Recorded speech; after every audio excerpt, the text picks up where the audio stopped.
Corey, from this time last year, a year as a head coach of this team, how do things feel heading into week one of the regular season? Yeah, I think there's certainly some similarities. You got a little bit of nervousness as things get going. That's similar, but I think that's just the season's about to start and see the guys roll. But in totality, I think just being more comfortable in the role, knowing what to expect. There should be less surprises, so to speak. So that's probably the number one thing.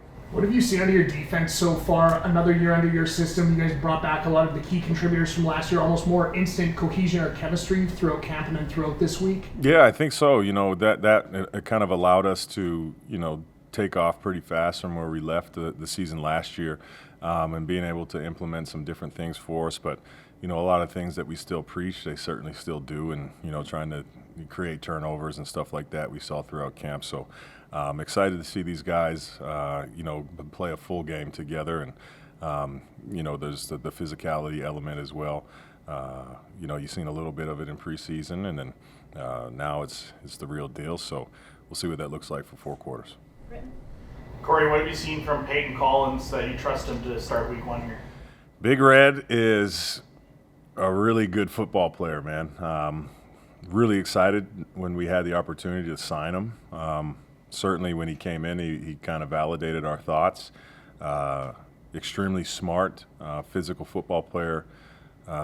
He's got great feet. We were messing with him today. He's got a basketball background, so he's got the Big Red, the Scalabrini kind of vibe, but he's a hell of a kid, a hell of an athlete, and he's tough, man. So I feel very confident with him going into the game.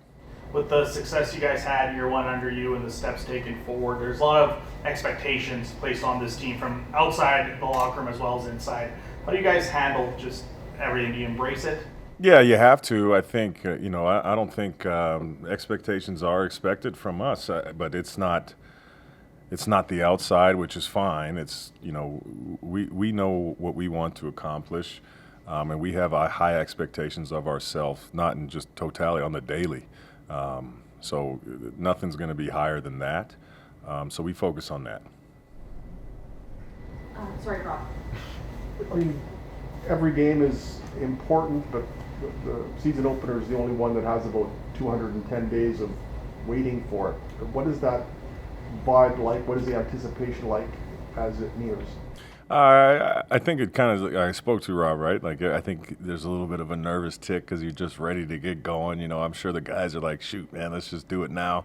But that's just anticipation, to get the season rolling. But to have the opening game of the season here in Regina and Saskatchewan, I mean, this is what you want from a fan base from that standpoint. And I've seen them setting up all the cameras, the nice cameras for the game.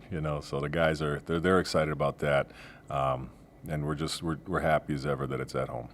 How much of a curiosity factor is there going into a season opener? I mean, you've seen the team for a solid month. You've seen a lot of these players for 2 years, but this is the first audition where it's for real. Is there that curiosity factor somewhere? Oh, no doubt. I mean,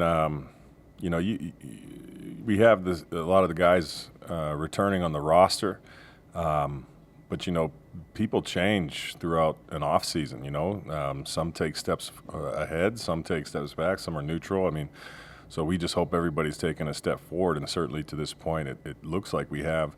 But you don't know till you go out there and do it for real. And I think just it being the first game of the year, there's been preseason football you can look at for your opponents, but are you seeing everybody at their best? Are you seeing the full playbook, stuff like that? So there is a little bit of hey, we got to see what's going to happen here to as we get started before you get a full intel of how teams have changed potentially throughout the offseason. So yeah, man, it's at this point it's just spot the ball and let's go play.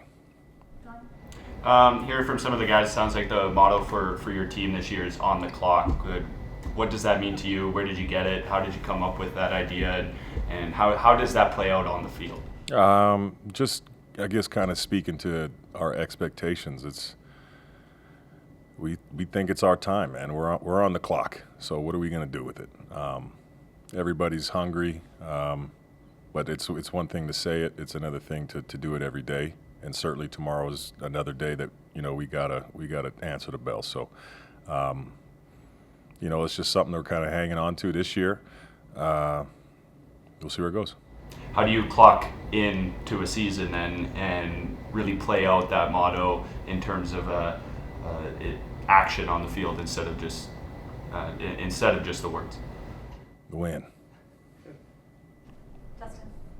Do you view Trevor Harris as a legit MLB candidate? If so, why? Absolutely. I mean, I just say watch the body of work, when he was out there.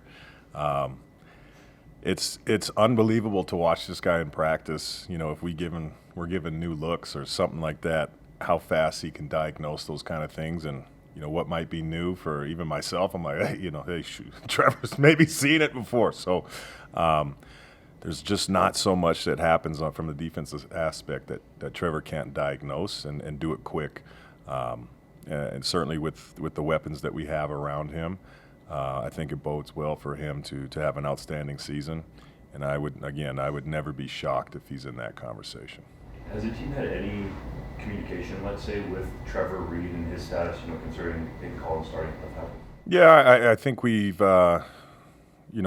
spoken to him through some of the players, and I think Jo maybe spoke to his agent, but he's dealing with an injury himself. So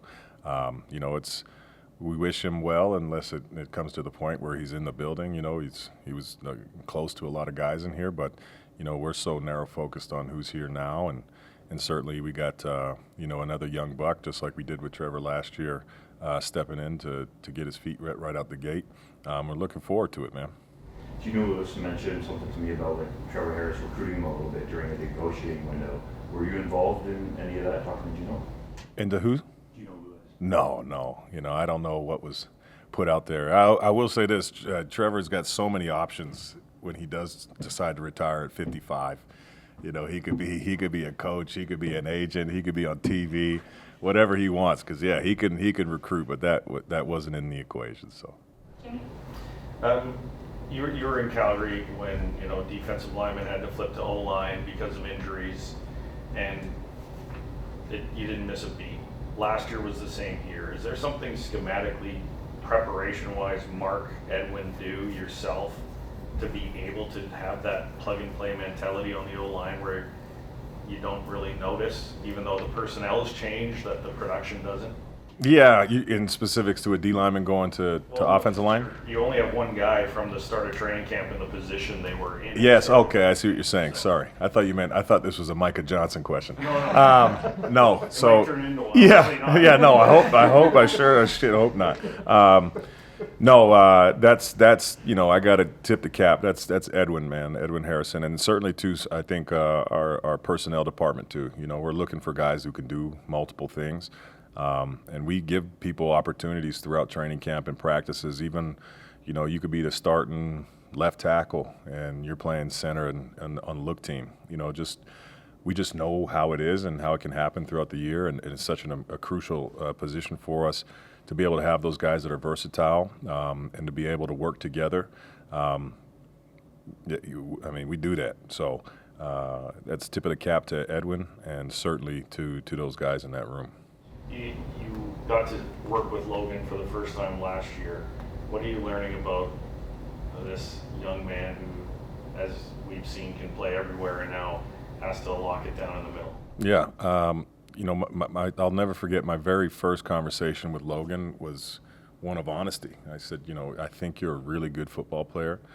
I think you're a step away from being top tier and elite. And he took that and freaking shoved my own foot in my mouth. I thought he had an unbelievable year, and when you get to know him, there's no surprise or no secret to that. He works his tail off.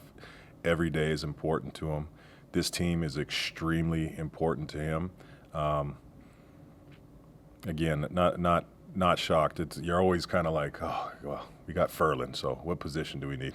You know what I mean? He'll do it, and he'll do it at a high level. So for him, it's just his main thing is he wants to help this team win football games, and he's very selfless in whatever we ask him to do. If we feel like that's the best solution for us, he's ready to go. So, I would expect him to be one of the top players at his position regardless of where we put him on the line. Has he even jumped up in a leadership role, like as a voice in the room too? Yeah, I'd say midway through the year, we embraced him as one of the captains. You know what I mean? It was that loud, just his work ethic and how he conducts himself, and we want to champion those kind of things. So he'll continue to be so, and he does. I think he can lead both ways, vocally and through just his work ethic.